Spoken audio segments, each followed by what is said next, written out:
Finally পার্সেলটা পাঠাতে পারছি। আলহামদুলিল্লাহ, আমার তো ভীষণ ভালো লাগতেছে, কেননা আমার লাইফে ফার্স্ট এটা ছিল। তো যাই হোক, পার্সেলটা আমি অনেক যত্ন সহ পাঠানোর চেষ্টা করছি। অ্যান্ড পার্সেলে কী দিছি না দিছি সব কিছু থাকবে আজকের এই ব্লগে। তো ফার্স্টেতে আমি বলে রাখি, আমার পেজের নাম SM সোনিয়াস কালেকশন। তোমরা যারা এরকম কম্বো 3 পিস সুন্দর সুন্দর কালামকারি যে 3 পিসগুলো অরিজিনাল, এগুলো যদি তোমরা নিতে চাও অবশ্যই আমার পেজে নক দিবা। দেন সবাই আমার পেজটা একটু ভিজিট করে আসো। So hi everyone, welcome to my another new blog. তো ফার্স্টেই তোমাদের সাথে আজকে আমি শেয়ার করব পার্সেলে কী দিয়েছি। এর আগে আমি জাস্ট শপিংয়ের ব্লগগুলো পোস্ট করছি। অনেকেই তোমরা কমেন্ট করছো, আপু পার্সেলে কী দিলা, ভিডিও দাও। দেন হচ্ছে তোমাদের জন্য আজকের এই ভিডিও। তো ফার্স্টেই তোমরা দেখছো আমি কার্টুনের মধ্যে একটা ছোট্ট কার্টুন দিয়ে দিছি। সেটা হচ্ছে ওটার মধ্যে ওনার ছোটো বোনের জন্য ছিল এখানে 3 পিস কসমেটিক। ওটা স্কিপ করছি, কেননা উনি বলে দিছে এটা স্কিপ করার জন্য।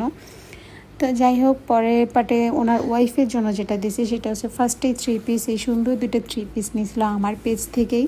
দেন হচ্ছে সঙ্গে শাড়ি, এটা হচ্ছে নামাজের হিজাব, আর ওটা হচ্ছে নর্মালি হিজাব। তো ভাইয়া বলছিল যে সুন্দর করে একদম শাড়ির সাথে ম্যাচিং করে একটা হিজাব, সব কিছু যেন ম্যাচিং থাকে। ম্যাচিং বলতে মানে শাড়ি নীল কালার প্লাস হচ্ছে সব কিছু নীলের মধ্যে নেওয়ার জন্য। তো আমি এখানে ওড়নাটা শুধু একটু জাস্ট চেঞ্জ করছি, কেননা একদম নীল নিলে ভালো লাগবে না। তো এখানে আমি শাড়ির যে মাঝখানে মিডল পয়েন্টে যে গোল গোল যে ডিজাইনগুলো আছে গোল্ডেন কালার চাইছি ওটার সাথে ম্যাচিং করার জন্য। তো মেবি শাড়ির সাথে ম্যাচিং করে আমি গলা সেটটা রাখছি। দেন আলাদা আলাদা মেকআপ বক্স দিতে নিষেধ করছিল, যার কারণে বলছে যে এরকম একটা প্রোডাক্ট দেবেন যেন একটার মধ্যে সব কিছু থাকে। দেন আমার কাছে এটাই মনে হয়েছে। তো নর্মালি উনি একটু মেকআপ কম করে, এটা ভাইয়া বলেই দিছে। তো যাই হোক, এখানে ব্রাশের সেট একটা দিছি। দেন হচ্ছে একটার মধ্যে যত সব কিছু পাই এরকম একটা দিছি। তো সঙ্গে মেহেদি দিছি, আইলাইনার দিছি, 2টা হিজাব মারা ব্রুশ দিছি। দেন হচ্ছে একটা হিজাব পিন দিছি, তারপরে কাজল দিছি। মানে এটা আমাকে উনি উল্লেখ করে দেয় নাই, বলছে যে আপনি একটা এরকম একটা কম্বো দিবেন যেন শাড়ির সাথে মেকআপ টেকআপ থাকে। দেন হচ্ছে কোনো কিছু যেন খোঁজা না লাগে। তো আমার যতটুকু মানে আমি বুঝতে পারছি ততটুকুই দিছি। তোমরা অবশ্যই সবাই কমেন্ট করে জানাবা যে কম্বোটা কেমন হয়েছে। দেন হচ্ছে হিজাবের সাথে 2টা হিজাবেরও যে ব্রুশগুলো দিছি ম্যাচিং করে, সাথে কিন্তু টিপ দিছি। আর এই সুন্দর ব্যাগটা, মানে ভাইয়া ব্যাগের কথা বলে নাই, বাট আমার তরফ থেকে আর কি ব্যাগটা এখানে দেয়া হয়েছে।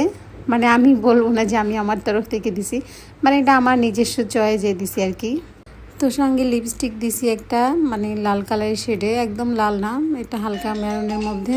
তারপরে আমি ভাবলাম যে এখন কার্টুনটা আটকে ফেলি। পরে ভাবলাম যে এখানে যদি আমি এখন গাম টিপ ইউজ করি তাহলে ব্যাগের মধ্যে লেগে যেতে পারে। দেন হঠাৎ করে মাথায় প্ল্যানিং আসলো যে ব্যাগটা উপর দিয়ে দেওয়া যাক, তাহলে দেখা যায় উপরের ময়লাটা নিচে যাবে না। যদিও বা পার্সেলটা পেতে 1 দিন বা 2 দিন সময় লাগবে। তো আমি এখানে খুব যত্ন সহ একদম এই প্যাকেটটা সুন্দর করে গাম টিপ দিয়ে প্যাকেট করছি। যদিও বা এটা আমি একা করছি তাই তোমাদেরকে দেখাতে পারি নাই। দেন হচ্ছে তোমাদের সাথে র্যাপিং পেপার দিয়ে তারপরে শেয়ার করলাম। তো পার্সেলটা কেমন হয়েছে সবাই অবশ্যই জানাবা। অ্যান্ড আশা করছি সবার মতামতটা কমেন্ট বক্সে জানাই দিবা। সো আজকের এই ভিডিওটা এই পর্যন্তই। ভিডিওটি যদি ভালো লাগে অবশ্যই সবাই লাইক অ্যান্ড কমেন্ট দিয়ে ফলো দিবা। দেন হচ্ছে এরকম শাড়ি চুড়ি কম্বো যদি কেউ চাও, দেন হচ্ছে 3 পিস যদি চাও, তবে সবাই অবশ্যই আমার পেজটা ভিজিট করে আসবা। আমার পেজের নাম SM Sonia's collection. So thank you.